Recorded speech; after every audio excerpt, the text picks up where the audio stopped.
Hello geometry students. Today's goal is to complete the practice test in order to prepare for the Unit 8A exam.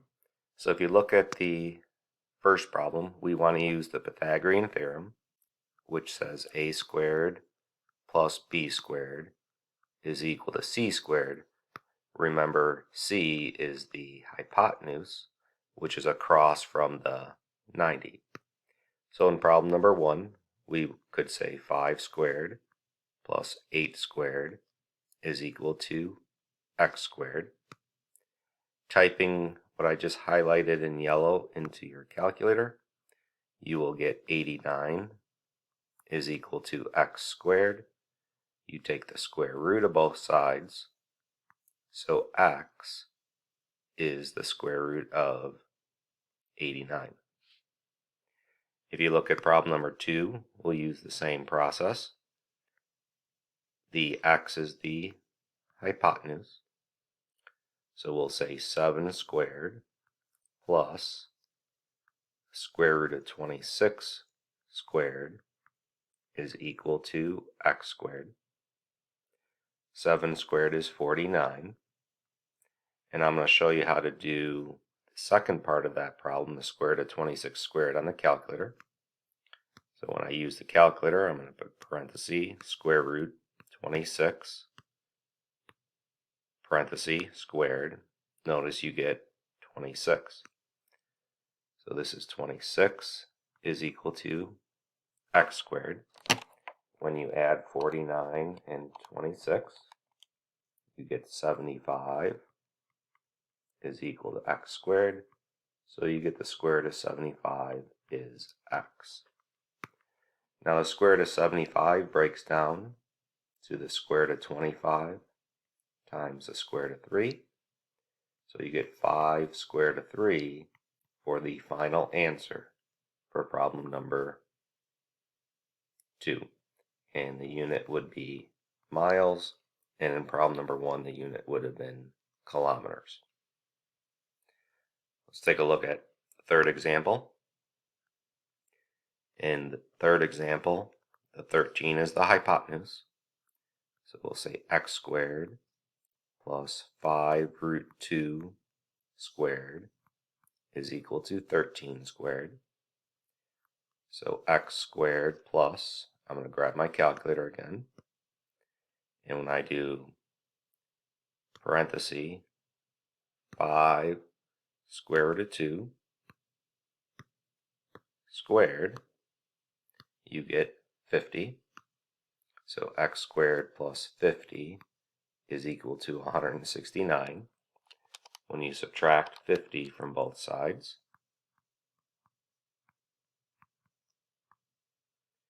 you get x squared is 119. So x is the square root of 119 feet. 119 does not break down. So the goal of the first 3 questions was to use the Pythagorean theorem. So the problems 4 and 5 from the study guide ask you to state if the 3 sides form a right triangle. So what you need to check is a squared plus b squared equal to c squared, where c is the hypotenuse or the longest side. So if you look at problem number 4, 41 is the longest side. So I boxed it, so I would do 9 squared plus 40 squared and see if that is equal to 41 squared. When I type 9 squared plus 40 squared in my calculator, I get 1681. When I type 41 squared into my calculator, I get 1681. Since those are equal, this is a right triangle. For problem number 5, 26 is the largest side, so I boxed it. So I would do 20 squared plus 21 squared and see if that is equal to 26 squared. When I type in 20 squared plus 21 squared, I get 841. When I type in 26 squared, I get 676. Those two numbers are not equal, so this is not a right triangle. The goal of problems 5 and 6 is to find the distance between the points. If you look at problem number 6, we are given a graph. So what we did in class is we drew a right triangle. So we drew this red line. We drew this blue line. The blue line is a distance of 2. When you count the red line, you got 1, 2, 3, 4. So what we did is, again, a squared plus b squared is c squared. So you would do 2 squared plus 4 squared is equal to c squared. So that's 4 plus 16 is c squared. 20 is equal to c squared. So the square root of 20 is c. And that breaks down to the square root of 4 times the square root of 5. So the final answer is 2 square root of 5. For problem number 7, the goal is to use the distance formula that I just highlighted in pink. The first thing I like to do is label the points: x1, y1, x2, y2. So the distance is the square root parentheses -5 minus 3 squared plus parentheses -3 minus 1 parentheses squared. Then I'm going to use the calculator and type in what I highlighted in green. So when I do that, you can see that on the screen. I typed exactly what I wrote. You get 80. So the distance is the square root of 80. You could break that down to the square root of 16 times the square root of 5. So the final answer is 4 square root of 5. So the next part of the study guide is to find the missing sides, and all of these are special triangles. So one of the special triangles we learned was 45, 45, 90. And I'm drawing this in black here. What we learned is each side was the same of x, and the hypotenuse was x square root of 2. The other relationship we learned was the 30, 60, 90. So I'm drawing this off to the side. So we have 30 degrees and 60 degrees. We call the side across from the 30 the short leg. We call the side across from the 60 the long leg. And the side across from the 90 is the hypotenuse. And then in terms of the 30, 60, 90 triangle, I'm going to redraw this again. We have 30 degrees, 60 degrees. We learned that if the short leg, say, was 10, the hypotenuse was double the short leg. So we said 2 times 10, or 20. And then the long leg was the short leg root 3. So we said 10 root 3. And then in terms of a formula, we talked about the following. So in a 30, 60, 90, we called the short leg x. The hypotenuse was 2x. And in the example we just did, we doubled it. And then the long leg was x square root of 3. So let's take a look at the examples that we have here. In problem number 8, we have a 45, 45, 90, so we will use this yellow triangle I just highlighted. If you match those up, the hypotenuse is x root 2, which means x is 9, so each side is 9. If you look at problem number 9, we have a 30, 60, 90. So I'm going to use this relationship that I've highlighted in pink. Across from the 60 is x root 3. So if you compare these, that means the 8 is the short leg. So the short leg is across from the 30. So this value is 8. And then to get the hypotenuse, we're going to double 8. So the hypotenuse is 16. In problem number 10, we learned another relationship that in a 45, 45, 90, if you have the hypotenuse, to get the legs, we took the hypotenuse divided by 2 and multiplied by the square root of 2.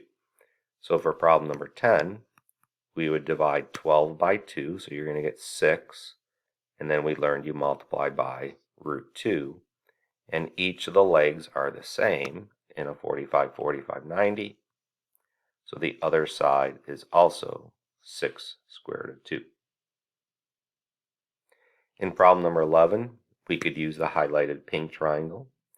So the hypotenuse is 2x, which means when you solve for x, you get 7, which means the short leg is 7.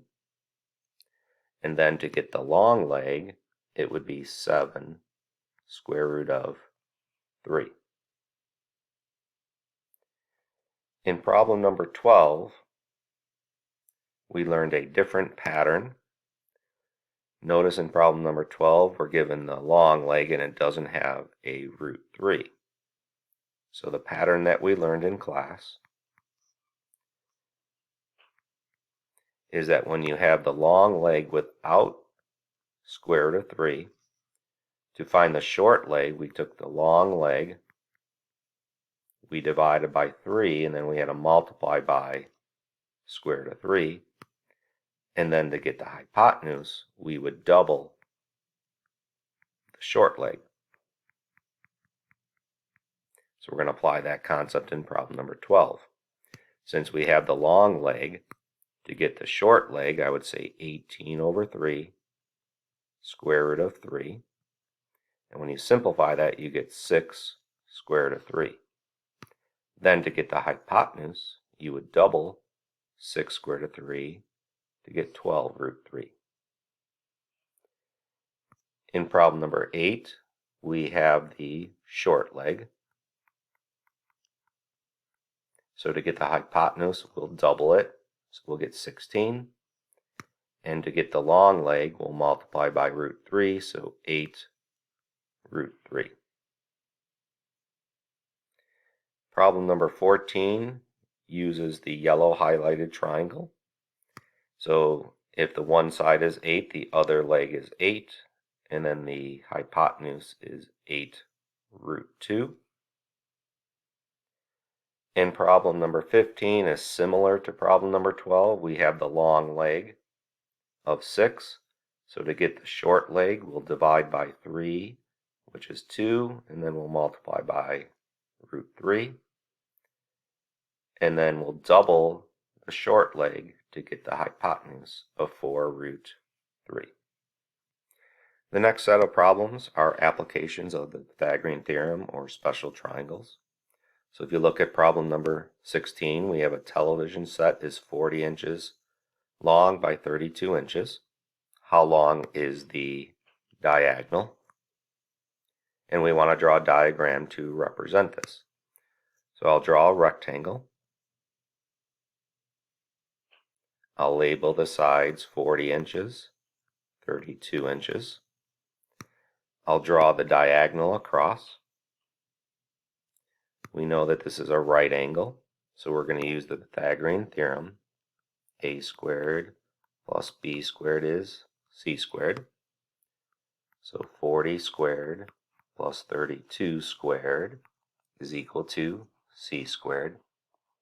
Adding those up, I get 2624 is c squared.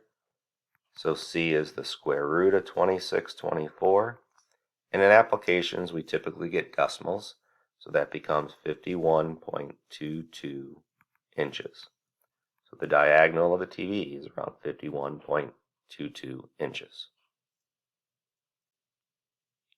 If you look at problem number 17, we have the perimeter of a square is 60 feet. So the first thing I'm going to do is draw a square. In a square, all the sides are equal.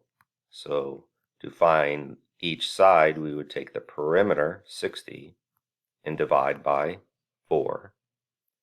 Doing that, you'll get each side to be 15. So each side is 15. The goal of this problem is to find the length of the diagonal. So when I draw the diagonal here in red, we have a right angle. The angles by the diagonal are each 45 degrees, so we have the special 45, 45, 90, which makes the diagonal equal to 15 square root of 2. Problem 18 is similar, but this time we are given the area of a square to be 121 square feet, and we want to find the diagonal. So again, I'm going to draw a square. The area is 121 square feet. The area of a square is side times side, or side squared. So to find each side, we would take the square root of 121. So each side is 11.